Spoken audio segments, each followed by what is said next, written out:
భద్రావతి అయితే అక్కడ చూస్తున్న వేదవతిని చూసి ఇలా అంటూ ఉంటుంది. ఏంటి ఆ అనాథ చూపు మన ఇంటి వైపు పడిందా?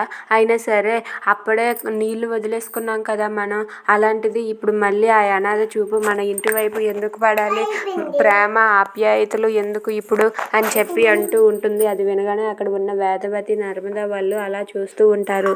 ఇంతలో అక్కడే ఉన్న వాళ్ళ వేదవతి వాళ్ళ అమ్మ అయితే చేతిలో ఏముంది అని చెప్పి భద్రావతి లాక్కుంటుంది. లాక్కోగానే తన మెడలోని హారం అయితే ఉంటుంది. అది చూసి భద్రావతి అయితే హో గిఫ్ట్లు కూడా ఇచ్చారా?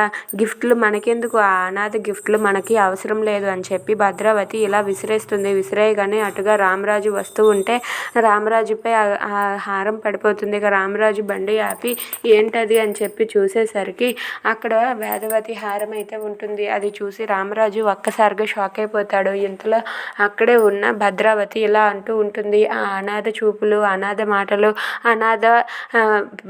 అనాథ ప్రేమలో మనకేమీ అవసరం లేదు అని చెప్పి అంటూ ఉంటుంది. అది వినగానే అక్కడ ఉన్న వేదవతి షాక్ అయిపోతుంది. Please subscribe.